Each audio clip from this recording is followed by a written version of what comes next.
All right. We're gonna have a student introduce our first guest today, Luke Rappaport. He's a second-year grad student at the McCourt School of Public Policy. Luke.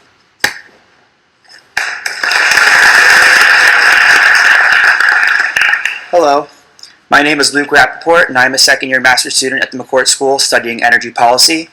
I'm the president of the McCourt Energy and Environment Student Association at Georgetown. We are a graduate student group that engages students, academics, and practitioners on policy issues related to energy and the environment.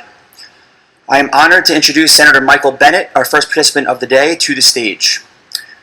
Senator Bennet is a senior United States Senator from Colorado since 2009. Before his appointment to the Senate, Senator Bennet served as superintendent of the Denver Public Schools. Before going to work for the city of Denver, he served as managing director of the Anschutz Investment Company, and prior to that, he was an attorney with a major international law firm and served in the U.S. Department of Justice. Please join me in welcoming Senator Michael Bennet to the stage.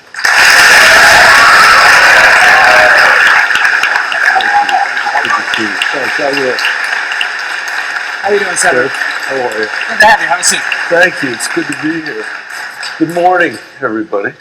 So first, I want to start with your thinking about the problem of the climate, and specifically talk us through your own kind of either personal, emotional, intellectual journey for realizing the urgency and acuity of the problem. I think of it both as a problem for our planet and as an unbelievable challenge for our democracy. And it's been the 10 years that I've been in the Senate that I've really come to believe that it's urgent, as you described it. In my home state of Colorado, we are racked by the effects of climate change. We see it in the fire season that no longer is a season but lasts all year long. We see it in the perennial droughts that are threatening our farmers and ranchers from being able to pass their farms and ranches on to their kids and to their grandkids, which is frankly all they really care about. We see it in the shorter ski seasons that we have and the attack on our economy. We see it in the beetle kill, the trees that all over the forests in my state that have been killed. But I want to add one thing, because I hear people all the time say on the campaign trail, we need to act urgently. And I totally agree with that. But it's not enough. We need a durable solution. We need a solution that will endure. And if we accept the political system like the one that McConnell has devised and the one that Trump has inherited, where you either get nothing done or you get something done and then 2 years later the other side just rips it out, you can't solve climate change. Climate change is a matter for a generation, and we should stop lying to the next generation about what's required here. We have to build a durable coalition of Americans all over this country, a constituency for change, if we have any hope of closing over a broken Washington, D.C. and actually solving climate change, actually providing the leadership that I think this democracy can provide on climate. So I want to zoom in on both those points. First, let's talk about the effects that you're discussing. Does that create?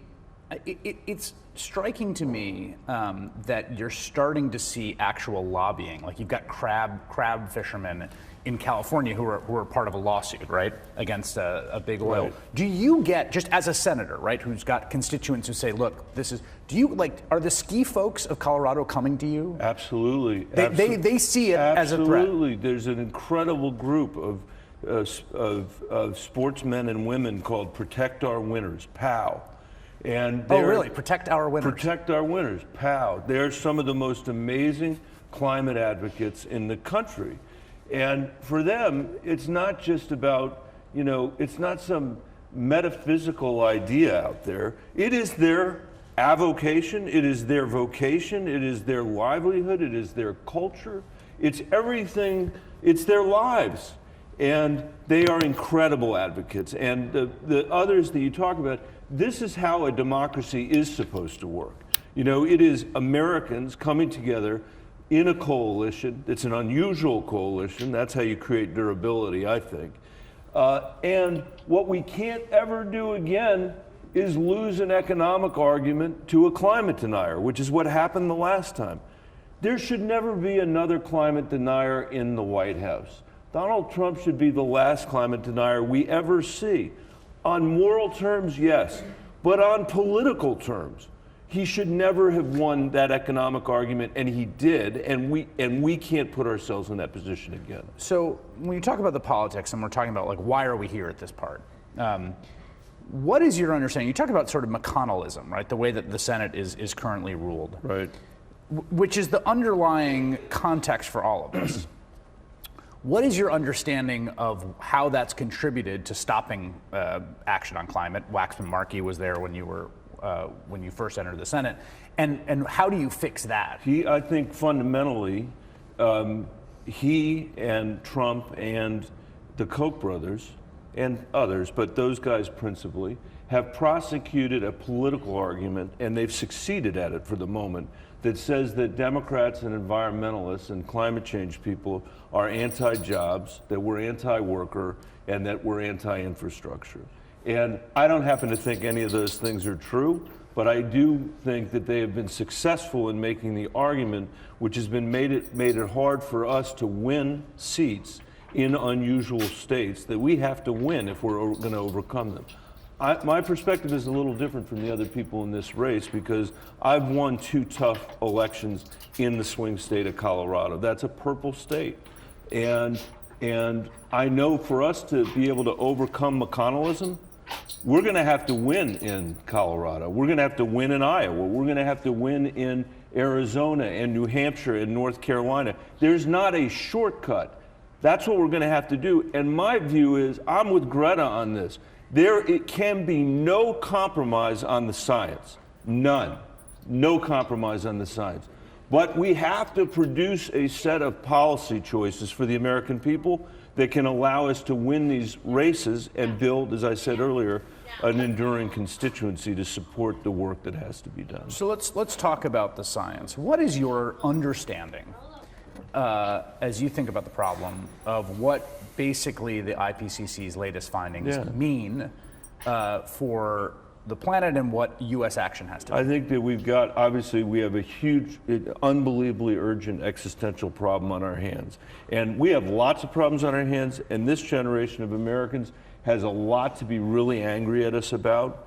But I think that the reason they're so angry about climate is, unlike all the other stuff we're doing to them, like forcing them to spend 25 years paying back their debt for school and forcing them to inherit a national debt that they did nothing to incur.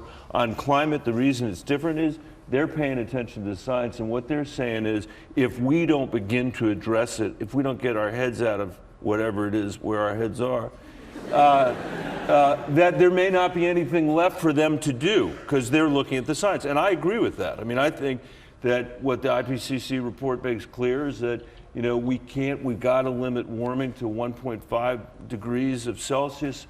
We got to get to net zero carbon by 2050, if not before that. And in the American context, as you said, I mean, one of the things that I've proposed in my climate plan, straight out of that report, is the need to use the working lands of the United States to sequester carbon. Because 30%, even today, 30% of the carbon we have is sequestered in our lands and in our forests and in our oceans. And that hasn't even been part of the political conversation yet. But I saw that in the science and I said, you know what? That has the potential to begin to build a coalition with farmers and ranchers in this country, not going to be easy, to create durable policy on climate change. So I want to get into some of the solutions you propose in your climate plan. Before we get there, it seems to me that there's 2 ways of thinking about climate. As a problem or as the problem. That there are some people who just say, look, this is essentially the constitutive struggle of civilization at this moment. That in a definitional sense, everything that happens within the climate, right? Right, yeah. And there are others who say climate is a challenge, and there are many challenges. We have high healthcare costs, and this is one of many challenges. Which is it for you? Like, is this the number one challenge? I actually would say, for the reasons that I just said, that the next generation isn't going to be able to fix it if we leave it to them, that I think that categorizes it as the challenge. And for our country, that presents two other enormous challenges. One is, how do we transition our economy in a way that gives the American people confidence that we're not going to destroy it on the way to dealing with climate change? And I am completely confident that we can do that. In other words, the idea that we've got somebody in the White House who claimed that sticking your head in the sand on climate was good for our economy while contending with climate was bad for the economy is absurd to the point. I mean, it's just absurd. And we should win that. But as I said earlier, the other test, and I think this is a test that's not well understood by some of the candidates in the race and has not been well debated, is our democracy up to this task? And that is a really non-trivial question, because I mean, it clearly isn't right now. So far, we have not. We haven't been. And when you lose a national race, as we did in 2016, to a climate denier, that creates a real concern, because you can't act urgently on climate if you have a climate denier in the White House. But wait a second. Or I want to make sure I understand this, because to me, the point that you're making is a crucial one, right? The Democratic structural impediments to big change on the level necessary to deal with the climate crisis are prior to the specific solutions exactly to what we will do. Okay, exactly. So that's much better said. But that's the point that I'm trying. So my question though about that is like what at that layer. What I hear from you is one of the ways to fix that is persuasion. We have to make a better case, and if we make better cases, we can win in places. But it seems like there's a deeper structural problem, whether that happens to be with special interests and big oil, or whether it has to do with the erosion of norms, or it has to do partisan polarization. Like, totally. What is your vision? Like, President Michael Bennet has a Republican Senate. Yes. Okay? Yes. President Michael Bennett has a Republican Senate, and Mitch McConnell's still there because he wins re-election. Yes. Now so what? First of all, we got to try not to have a Republican Senate. Okay. Yes. We got to try, and it can't be an afterthought. No, it can't. You have, when you run a race in Colorado, just for anybody who's here who's from Colorado and wants to run for the Senate, let me tell you something. It's really important to say the same thing in the primary election that you say in the general election. The same thing in rural areas as in urban areas. It's critical. I may not win the Democratic nomination for president. I hope that I do. But if I lose, it's not going to be because I said one thing in one place and something somewhere else, because I think these issues are that important. These guys need to know something. Our democracy is broken. It is broken. And on this most important issue, the fact of our broken democracy creates the greatest challenge and the greatest burden. But I think a huge opportunity for all of you, because Chris is talking about huge structural issues. Let's just take one. The Republican Party used to have a fairly honorable environmental record. Richard Nixon created the EPA and signed into law the Clean Air Act, the Clean Water Act. Ronald Reagan closed the hole in the ozone layer. You guys probably don't even know what that is. He closed it with a cap and trade system. Both Bushes said, we need to do something on climate, and my friend John McCain ran on climate change. What changed? Why do we have a national political party in America that now denies that climate change is real, even though the evidence of it is profoundly more urgent today than when all those Republicans agreed with that? One thing, Citizens United in 2010, that gave the billionaires who were interested in doing it the ability to control Washington and to create what I call a corruption of inaction. The Supreme Court imagined this world of quid pro quo corruption, where Chris gives me $5,000 and I go hide that in my icebox and I write a bill for Chris. And they worried about the appearance of that. And so they said, okay, well, we should put a limit, we'll allow a limit on what Chris can give to me. But when it came to independent expenditures, they said, well, those are independent. They won't cause America to lose faith in our democracy. And so they allowed billionaires to give unlimited amounts of money. And guess what happens when you do that? All they have to do is rattle the change in their pocket. If we start talking about climate on Capitol Hill, and they say, really, Republican? Because if you do that, we'll invest $30 million, which is nothing to us, in your next primary. And ever since then, as a result, we can't even have a freaking conversation about climate change on the floor or so when Greta says work harder, what she's saying is We all have to work harder to build a politics to overcome this special interest. It's not about changing a rule. It's not about whether we stay later on a day or have lunch together. It is about the structural issues in our democracy that are tearing our democracy apart, that have put a climate denier in the White House and somebody who doesn't believe in the rule of law, the separation of powers, or anything else this democracy has ever believed in. And that work is only going to happen if you do what needs to be done between now and Election Day 2020. That is the only way through it, is getting people to vote on this.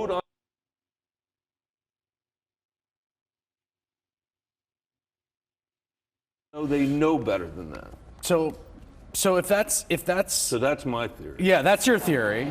Well, I think it's a very persuasive theory. So we've got this sort of political obstacle. We've got the science bearing down on us, right? So Right. let's talk now about your vision for the plan, right? So I want obviously, to me and I think to you, the political obstacles are up front, right? I mean, Right. that's the reality we live in.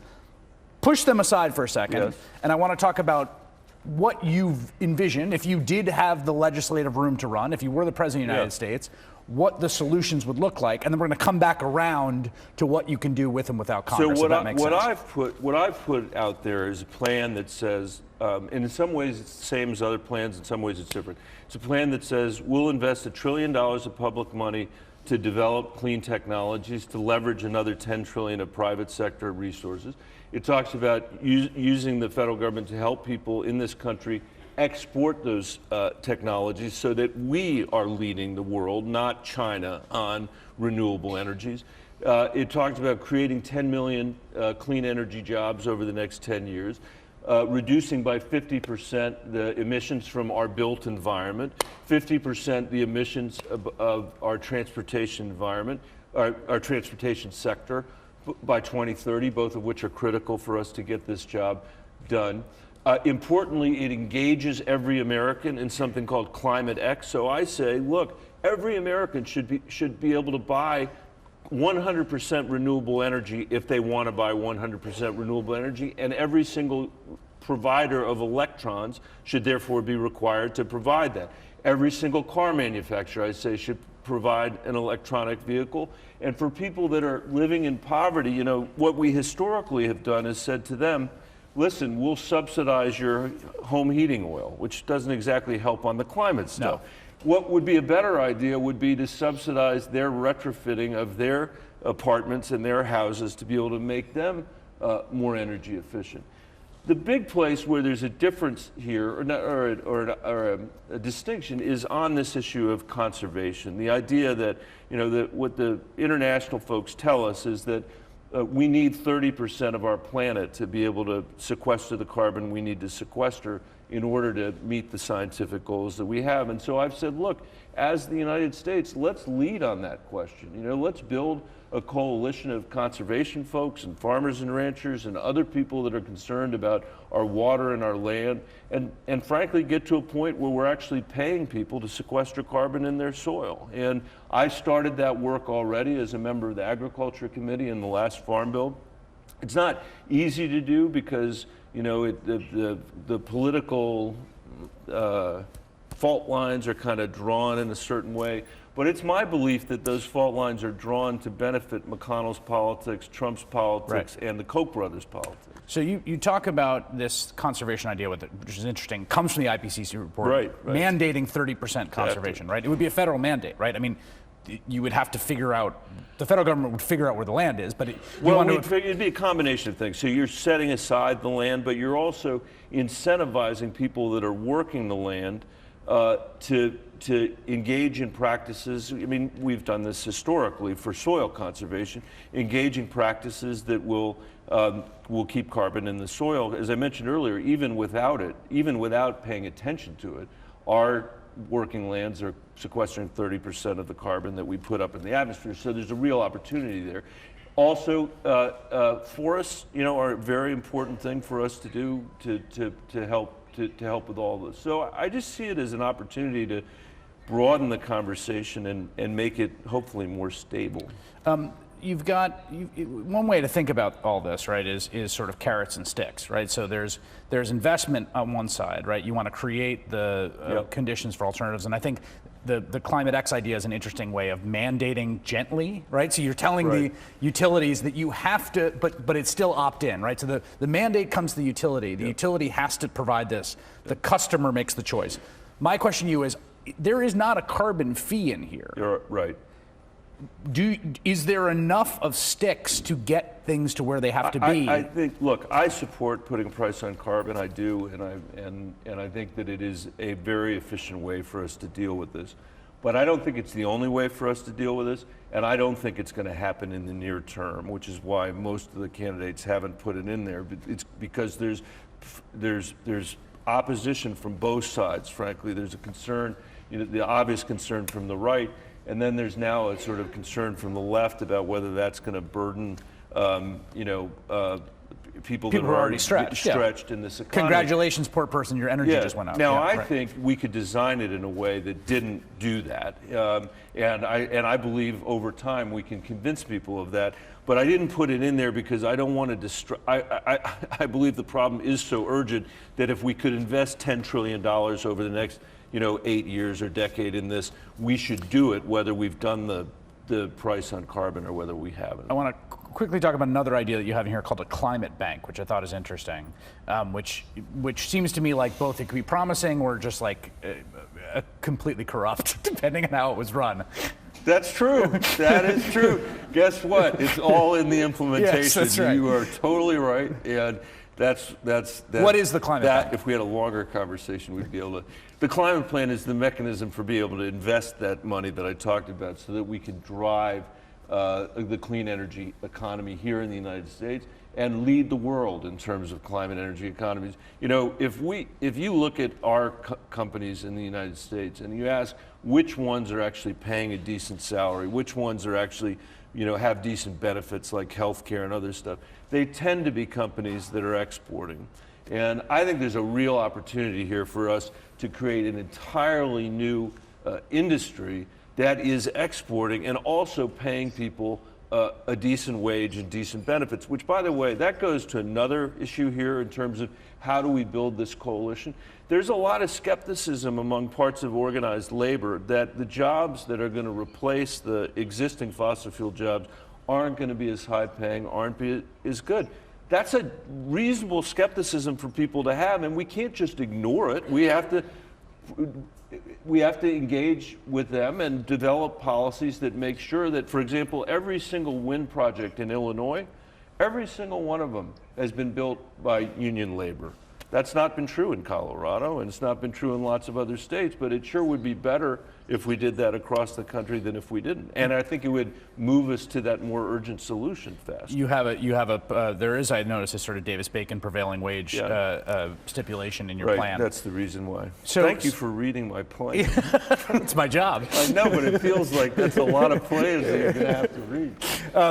So let's talk now about the kind of what a president can do. Because one of the things, so here's I'm going to give you a sort of metaphor or an analogy, I guess, and I want to hear your. So Donald Trump, it was very clear that he was obsessed with immigration. He campaigned on immigration. He had a lot of, I think, to my mind, bad ideas about immigration, but they were there. They were out there, and it has been clear that he has used basically everything he can do throughout the government. Right. I think because of Stephen Miller, to try to bring that about. He's run roughshod over Congress. He's moving money out of a middle school in Kentucky to build his wall. He's constantly massaging and manipulating and forcing the political bureaucracy to make life miserable for immigrants and to push on that. My question is, what is the climate version of that? Like, what is the 180 degrees good version of having that kind of single-minded focus look like when you're president? So first of all, I want you to know, I put my climate plan out. It was the first climate plan out there. And I was a school superintendent. I could have put an education plan out. I didn't. I put a climate plan out because I think it's that important an issue. And there are lots of smart people in this race for president, and they have lots of good plans. But to get to your earlier point, if you can't actually implement your plan is meaningless. I mean, I'm not going to say it's bad as being a climate denier, but it is meaningless in terms of actually solving the problem, which means that we have to overcome this broken DC, which I mentioned earlier. So the exact 180 degrees, well, 100 degrees off of Trump, it is in my plan, and it is a commitment that if in 9 months the Congress has not acted on climate, I will use every executive order or executive power available to the president through the Clean Air Act, and I think they're substantial, to be able to begin to address the climate issues we have in the transportation sector, in the power plant sector, and other kinds of things. I will do that. That is, in my mind, and you're going to have other people come here today and tell you they'll do it too. I want to tell you this. It's not an ideal way for a democracy to work. Because I hope that, look, I have written a bill already that overturns every single anti-climate thing that Trump has done. Every single one. And I got more than 30 Democrats on it, and we're going to be able to do that if we win. Right, this is the durability issue. This is the durability issue. We have to move past this broken democracy that we have, and I don't want to go back and retread that ground, but it's a reminder of how important it is. Okay, but so my understanding of your sequencing is... And I will go out, by the way, and so, having done the executive stuff, I then will go out to every place in America, as Trump has done, and fight to sustain what I've done by executive order. Because if you don't do that, it will just be reversed, and then we'll be back to where we are. I just want to make sure I'm clear. Obviously, you would rejoin Paris immediately. Would you declare an emergency? I would declare a public health emergency. I'd ask the public health agencies to declare an emergency on climate. Yes. Would it be the first piece of domestic legislation that you would push on Congress to move? What I've written in my plan is that I would, on the very first day, I would convene the people that I thought we needed to convene from around the country to begin to actually draft the legislative plan. On the way to doing that, so I gave us that 9-month window that I talked about. On the way to doing that, there's other legislation that I think is really important. Going after Citizens United, ending political gerrymandering in this country, banning members of Congress from ever becoming lobbyists, making sure that people are actually able to exercise their right to vote. I mean, I think there's a really important set of reforms. I'm not saying the climate stuff is contingent on that, right. But to be direct and honest about this, I think there's other pieces of work that are important. Right. So I just want to be clear on the timeline and the prioritization here. To you, the sort of package of structural reforms, which is rebuilding parts of the broken democracy, is probably the first piece of legislation while the climate gets worked out through this council. Through this council, and then we're done in 9 months. And by the way, I also call for the appointment of a group of people your age to be advising the president, hopefully me, during that 9-month period, so that we're actually meeting your expectations. What about when we're just about to get to questions, so if folks have questions, they should be thinking about them, and I think we're screening them, and we got people at watch parties. You don't need to screen them, I'll take them. The question of fossil fuel extraction on public land, which is a very potent one because it is a place where, again, there is pretty wide latitude in the executive. Would you essentially stop renewing leases for public fossil fuel extraction on public land? I wouldn't essentially stop it. I think there are places, my state, come visit my state, there are places where you would never want anybody to drill anything, and I've protected those the 10 years that I've been in the Senate. The Thompson Divide comes into mind outside of Glenwood Springs. There are other places where I don't feel as strongly about it, but where I have been focused, and it's in my plan, is making it much easier on public lands to set up renewables than we do today, so that we can actually focus on building those businesses. But you see a space for continued fossil fuel extraction on public lands for how long? I think that if it is extracted properly, that natural gas has a role to play in the transition to renewables, and I would say as soon as possible. I don't know what the answer is. And I want to be clear about it too. If Donald Trump's rules of stripping our regulations on capturing fugitive methane stands, that's going to make it a lot harder for me to view this as a useful transition, because if you're not capturing the fugitive methane, then it's not half as clean as coal anymore, it's as dirty as coal. Yep. And we need to be aware of how all of these different things kind of intersect and work together. All right, let's go to some student questions right here. Hi. Hi, my name is Izzy George. I'm studying international economics in the School of Foreign Service, and my question is, considering the disproportionate impact of climate change on communities of color and people of lower socioeconomic statuses, how do you plan to specifically uplift the groups that are currently and will continue to be affected the most by climate change? Thank you. In every section of my plan, there is a section that relates directly to what you're asking about. And in the EPA, I call for setting up an office that would focus on communities that have been disadvantaged over many, many decades because of our environmental policies in this country. The poorer communities, the communities of color, among other things, face, I think it's a 34% higher rate of polluted air than anybody else, and that's just the beginning. Their neighborhoods are also the dumping grounds for toxic chemicals and toxic waste.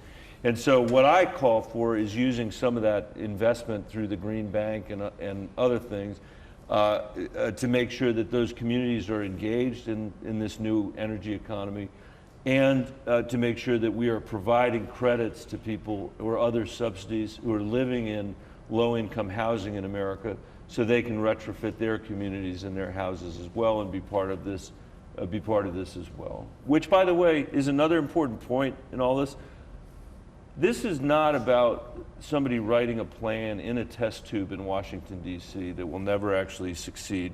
We need to engage every single American, rich and poor, in the work of making this transformation in our economy. And so I think that's why your question, is such a critically important one. Let me just follow up on that, because I think it's a really important question, because there's a trust issue, I think, in some of the implementation, which is that communities that have been underinvested have been promised things for a long time. And so I guess, what in your record should make frontline communities and marginal communities that are subjects of environmental injustice trust that you will be looking out for them? I would say I am the only urban school superintendent who has ever run for president of the United States. And my school district was majority kids of color, and the vast majority of the kids in my city live in poverty. And I've spent time on every single block in every single neighborhood in my city, not working on the climate issue per se, but working on the incredible injustice that exists in our education system in this country. And as a result of the work, we still have massive achievement gaps in my district, which I'm deeply frustrated and worried about. But there was a study that came out just a month ago that said, by Stanford University, that said the kids in Denver are growing so much faster academically than the other kids in the state that it's as if they have 60 additional school days a year. The kids in Denver were behind every single person, every single district in the state when I took over as superintendent.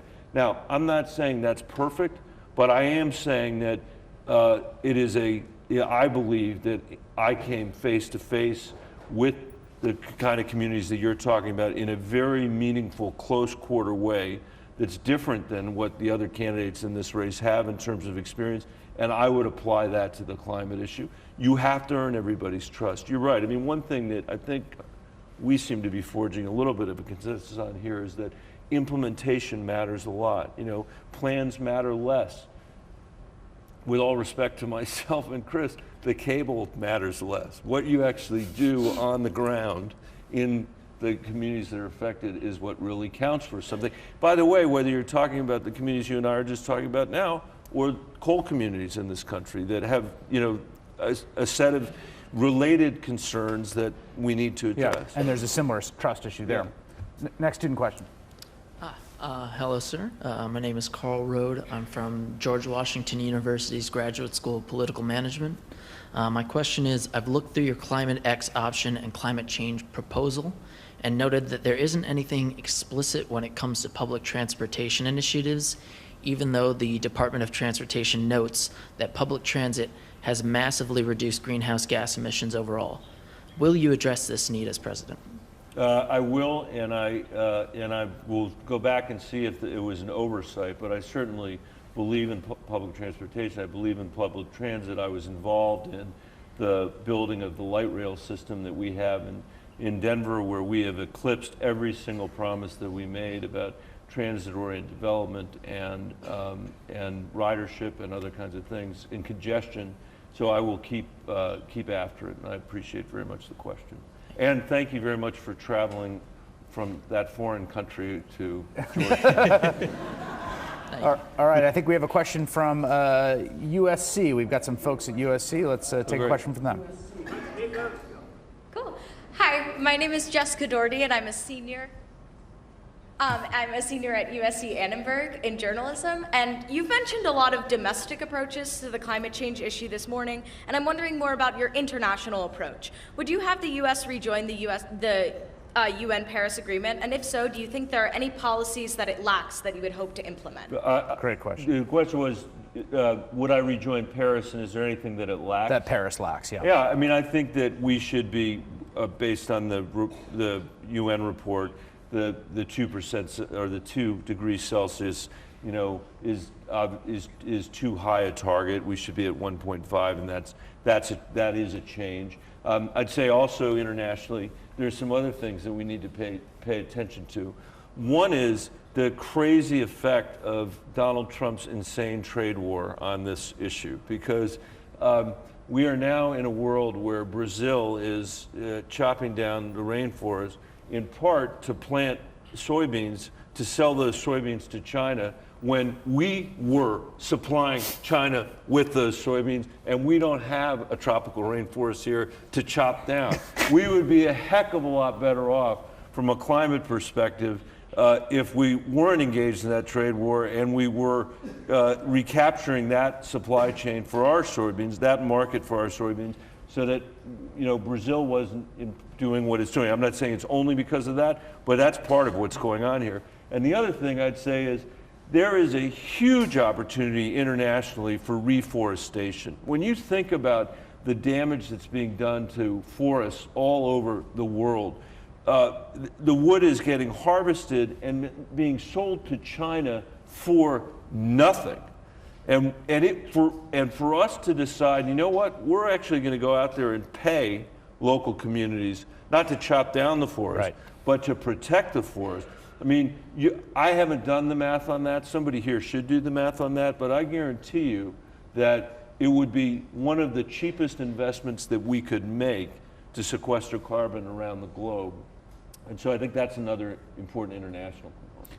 One more follow-up on that. The Green Bank that's in the plan, I think there's a nod to it possibly also supporting international investment. There is, So it would not just be solely for domestic investment. No. And that's partly to capture the export market that I talked about earlier, and partly to mitigate this kind of stuff. I mean, cooking stoves and reforestation. All right, Mo. Senator, we got questions from students all over the country via email.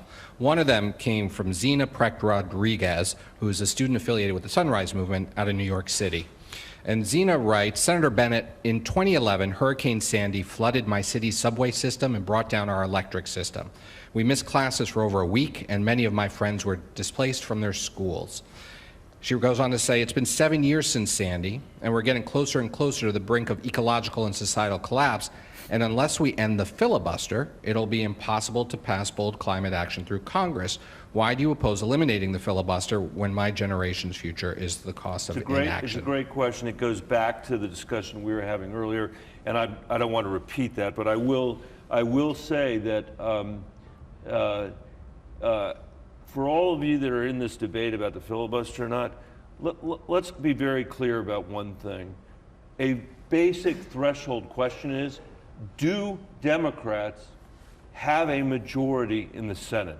There is only one person in America with the capability of changing the filibuster rule, and his name is Mitch McConnell.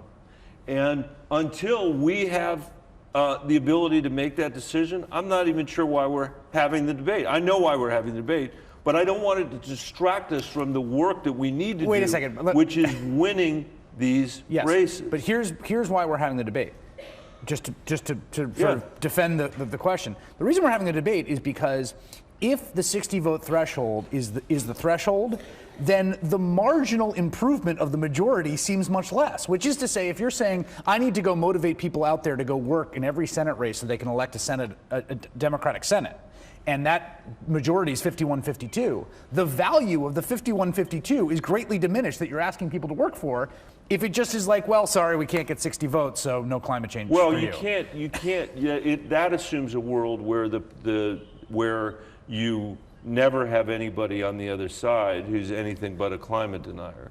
That's the world we live in. That is the world we live in today, because we've lost the political argument momentarily to climate deniers. And so my point is only that we have to win the political argument against climate deniers. And the majority of Republicans in my state believe climate change is real and we should do something about it. The other thing I'd say is, there is a reason why Donald Trump has now appointed more than twice as many judges as Barack Obama was able to appoint. And there is a reason that we are now faced with putting people on the bench who are unwilling to say whether Brown versus Board of Education is settled law. And that has to do with the fact that we have made that process into just a bitter partisan process. And I think that's terrible for the American people. Again, my basic theory is, I could be wrong, but my basic theory is if we go down McConnell's rat hole in terms of how this democracy is run, we're never going to be able to solve the problems that we're talking about. If we find a way to overcome this and win and begin to make progress again, we will be able to deal with climate and deal with the other things. I'm not saying I'm irrevocably opposed to getting rid of the filibuster. I'm just saying it doesn't matter until we have a majority. Hi, my name is Erin Casey. I'm studying environmental biology in the college here at Georgetown, and I'm actually from Colorado, so I'm super excited that you're here today. Thank you. Where are you from? Denver. Did you go to the Denver Public Schools? I did not, but I know, sorry. know a lot of people who did, though. You probably should have just lied. I know, now I'm thinking of it. No, you should have said, I was looking for better leadership. Gotcha. I am really curious to know how you plan to balance pragmatism with big, bold plans such as the Green New Deal. To me, they are hand in glove. I don't think you can call yourself progressive if you can't actually make progress. And because you and I come from a state that's exactly a third Democratic, a third Independent, and a third Republican, I don't get up in the morning expecting that everybody I know is going to agree with each other. In fact, this whole democracy we've forgotten this somehow, but the whole, what we now call a democracy, what they called a republic, was founded on the idea not that we would agree with each other, but that we would disagree with each other. And their theory was, out of those disagreements, we would create more durable and more imaginative solutions than any king or tyrant could come up with on their own. We have totally lost that in our national politics. You mentioned immigration earlier. The only place I've seen it in the 10 years I've been here was when I was part of the Gang of Eight that wrote the immigration bill in the Senate, where we got people's good ideas, we made it stronger. It couldn't pass because of the tyranny of the Hastert rule, which is an example of the minority doing what they were doing. So I don't think these things are in conflict. I guess the way I think of the balance is no compromise on the science. And then I'm interested to hear what people's ideas are for getting to the scientific goals that we have. I don't think writing it in the back room of a committee hearing in Washington, D.C., or on the back of a napkin in Washington, D.C., is the way we're going to get where we need to go. I think engaging the American people on their farms and ranches, in their businesses, and in their schools and neighborhoods is how we're going to build support for this. But the science, just to follow up on that, and then we'll go to another question. But if the science is pretty clear that we have to basically stop fossil fuel extraction pretty quickly, right? Yeah. I mean, I'm just saying that like what the science is telling us to do is, in the terms of American politics, quite radical. Yeah, but you have to. You have to. I accept that. But one of the things in the Green New Deal, and I accept the findings of the Green New Deal completely. I accept it completely. But when you're actually talking about a proposal that will work and galvanize the American people, you can't go to the Denver City Council and say, we're going to retrofit every single building in the next 10 years. I mean, you can say that, but it's never going to happen, and everybody there knows it's not going to happen. So why wouldn't we say we're going to do it over a period of time where we actually believe we can get it done? And there's some folks who say, well, we put it out here in 10 years because then we'll compromise somewhere else later. And my only point about that is you got to win these races. I'm a broken drum, but we got to win these races. The reason I believe that is I know how hard it is to win one in a purple state. Yeah. Not compromising on the science, but understanding that. And by the way, Denver, just so you know, it's not like we just like legalized magic mushrooms in Denver. It's not like this is some incredibly conservative place. Right. I would say decriminalized, not legalized. Yeah. Sorry. Hi there, Senator. My name is Joe LaPasada. I'm a graduate student here at Georgetown studying democracy and governance. And my question is, you've proposed, and it's on your website, that the U.S. pursue carbon neutrality by 2050. By that point, the temperature for the globe will have risen over 5 degrees Celsius, the ice caps will have melted entirely, and my generation will be left to clean that up. Do you think that policy, given the current pace of climate change, is too conservative, too slow? Well, what I say, I think, is that no later than that, and that is what we hear from the scientists about what we need to do to act. Obviously, the sooner we do it, the better. I agree with that. I believe that. All right. Next question. My name is Jaron Berman. I'm studying at the College State University. I'm also from Colorado. Where from? Boulder. Boulder. So, Senator Bennet, in a 2017 town hall, you said that you oppose a Colorado ban on fracking, arguing that cheap natural gas has helped the move away from coal and oil. Do you still believe the benefits outweigh the environmental concerns of fracking? Well, I mentioned earlier my concerns about the Trump administration eviscerating the fugitive methane rule. I think that's really problematic in the context of our of the ability of natural gas to be a transition fuel. If we were regulating it the way it should be regulated, I do think it still has a role to play. And I don't want to say one thing in Boulder and one thing here. By the way, it's tougher to say that in Boulder than it is to say it here. That it is. But it's a reflection of how seriously I take the practical realities of the situation we're contending with. But just to follow up on that, you know, one of the things that we've seen is that if you take away the recession in which emissions went down, and that was largely due to economic activity, natural gas has expanded. It has eaten into much of the coal market and has put a lot of coal out of business. That's been good. But overall, emissions keep going up, right? So if at some point the bridge has to end, the bridge of natural gas. I don't disagree with that. Yeah, but probably sooner rather than later. I don't disagree with that at all. But I also appreciate the observation you just made, because there are people that don't make the observation that a massive amount of the coal displacement in this country has been the result of natural gas. So if you're going to take the position that you're not here necessarily, if one is going to take the position that the answer to our climate issues is banning, all fracking now, you have to contend with the lack of coal displacement that would have resulted, as and that's all I'm saying. It's not. I'm not carrying a brief for that industry. I'm not. I can see it in my own state. But it's a big employer in your state. I mean, it's a big industry in your state. It is. Yeah, but it's not. But so is renewables, and so is the POW people, and so are our farmers and ranchers. And I mean, look, my state. This is not. We are not in my state We know climate change is real. We know humans are contributing to it, and we know we need to deal with it urgently. We believe that. In a state that's a third Republican, a third Democratic, and a third independent, we believe that. We just wish we had a national political system that could actually respond in a way that makes sense to us. That's all we wish, and we wish, that's what we wish. That's what we wish. Hi, Senator. My name is Quinn Eben. I'm a freshman at Georgetown studying Great. history. Congratulations. My question for you is, why did you vote for the Keystone Pipeline? Thank you.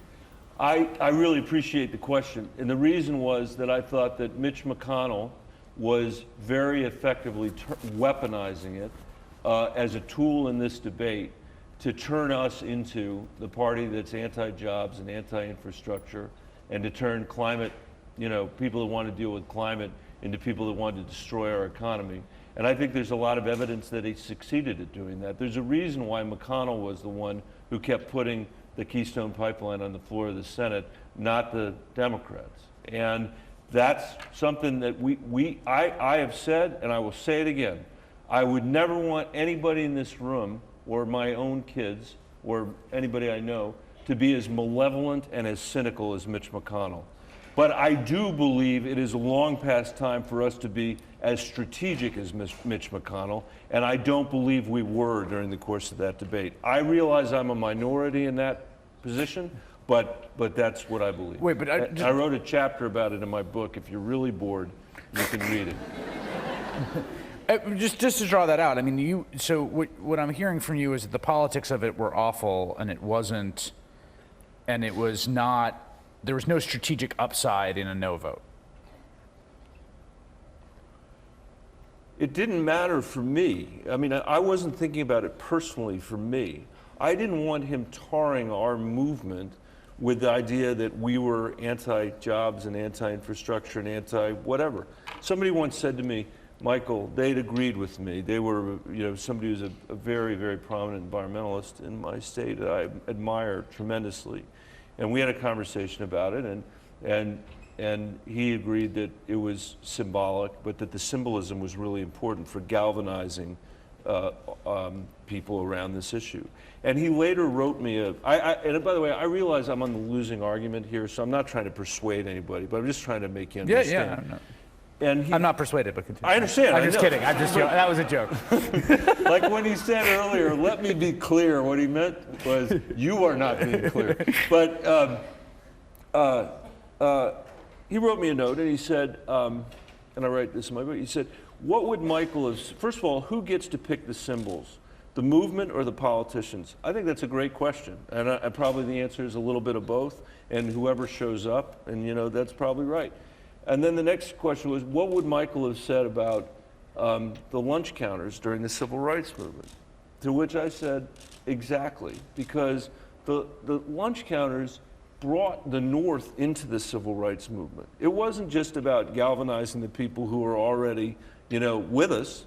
It was about building a movement that overcame generations of segregation. And in the same way that every time Trump talks about Democrats are for open borders, my answer is we passed a 2013 immigration bill that had every single vote from every Democrat in the Senate that had $46 billion of border security in it, but it wasn't your stupid medieval wall. It was like 21st century border security. Imagine that. They could actually do what needs to be done. And so my view is that we have to look for symbols that build coalitions, that build momentum, that build political. It's not about compromising. It's not about being a wuss. It's not about being scared. It's not about being a moderate. It's not about any of that stuff. It's about knowing what it's going to take to not leave you guys with just a bunch of talking points and nothing to show for it. That's for me what it's all about. And so when I cast these votes and when I think about these things, I'm thinking about you, and I'm thinking about the kids mostly in my old school district and whether we're serving them well or not. And I wish more of us thought about it that way. Hi, my name is Amelia Avis. I'm a second-year master's student in environmental policy at the University of Maryland. And across the U.S. and particularly in Colorado, climate change has caused both catastrophic flooding in some places and sustained drought in others. It's expected that much of the country will face extreme water shortages in the next 5 years. So how will you use your executive powers to manage our water supply and prepare for those climate-induced droughts? It is something that I deal with on a daily basis. Being from Colorado, it's something we worry about a lot. And I think our situation, though, in Colorado is different than it is in other parts of the country, where what you're dealing with are water quantity issues. And I think we're dealing with it okay in Colorado the way we are dealing with it now. But when I'm in Iowa, for example, where you're seeing the kind of flooding that is happening there because of the microbursts of rain that's washing away the riverbanks and therefore the topsoil into the Gulf of Mexico. This is the kind of thing that feeds into the notion we were talking about earlier about the kinds of conservation practices we want to put in place to make sure that our working lands are doing what they need to do on climate and that our forest lands are doing what they need to do on climate. The flooding aspect of this, to me, strikes me as one of the most acute, because I think there's a few ways we can go. Like, I can imagine America 30 years from now that's essentially just run by the Army Corps of Engineers. Because, I hope not. Well, no, exactly. That's a dystopic vision. Yeah. If you've ever interacted with God bless the Army Corps, but no. That's a whole other. No, because that's they got another forum, enough other stuff to do. That's why. Well, but it is the case that, I mean, when you look at some of the flood insurance programs, when you look at the Corps, there is going to be a temptation. There's sort of a fork in the road. There's going to be a temptation, basically, to say, we're going to just keep subsidizing at higher and higher levels flood insurance on floodplains, which is what is politically expedient. When they tried to reform it, it lasted a year and got revoked, right? And we're going to spend billions and billions and billions of dollars through different programs to build, flood resilience, and that will go to areas that have the most sort of political capital, and not do anything on the fossil fuel extraction, right? I mean, there's a bad version of this you can see happening where we're only dealing with the resilience and the mitigation. Well, you can see that happening already. Across the aisle. You can see it with the Republicans. You see it happening already, and we just can't let it happen. You're right. I mean, it's the same thing with guns. Like the second you're talking about guns, they're then all of a sudden talking about mental health. You know? I mean, this is look, I don't know how many political science students there are here, but you do well to watch McConnell's speeches on the floor in the morning. It's painful to watch, but if you do it for 2 or 3 weeks, you'll be able to divine everything you need to know about his political strategy. And you will see the unbelievable opportunity we have, if we're smart and we're strategic about it, to overcome what he's done. And on the investment side of this, just to finish, one thing I wanted to mention, I didn't mention, just in case I get hit by a bus on the way out of here, you guys will at least know this. When they say we don't have any money, or by the way, sorry for all the debt we're racking up after we called Barack Obama a Bolshevik and a socialist, but there's no money to make the investments in mitigation, other things that we need to do, or for Puerto Rico, or whatever the list is. Consider these two facts. Since 2001, the United States of America has borrowed $5 trillion from the Chinese for the privilege of giving rich people tax cuts, making our income inequality worse than it would have otherwise been. We have borrowed $5.6 trillion from the Chinese for the privilege of fighting wars that have lasted almost 20 years, longer than some of the people here have been alive. That 12 or 13 trillion dollars could have been invested in America, and none of it was. So when you think about a vision for what this country could look like if we were not going down the path of least resistance, not doing the thing that was easiest for politicians to do in the middle of the night, but making hard choices together, we have a lot of room to run in this country. And there is a hell of a lot that we can do together if we are engaged between now and next November, and we make sure that we don't take any of it for granted. People ask me, young people, they say, young people aren't motivated. What are you going to do to motivate young people? And the number one issue, I think, is climate. That's the number one motivator. And the number one thing you guys can do is get people who are not registered to vote to register to vote, and get people who are registered to vote to actually vote. I'm not even going to ask you to get anybody who's not your age to do that, just the people in your age. And we know we will win this election, and we can take the Senate back from McConnell. All right, Senator Michael Bennet of Colorado, Thanks thank for you very having much. me. Thank you. That was great. Thanks, everybody. Thank you. Thanks a lot. We're going to take a short break. Ali Velshi will be out with Andrew Yang momentarily. We'll see you in a little bit. Thanks, everybody. Thank you. We are back 8:09 now with more of our new series, Climate in Crisis. Al, you took us to Greenland yesterday. This morning, you are exploring the warming planet's impact just on right here at home. That's right. Not too far away for a lot of folks. In fact, experts say climate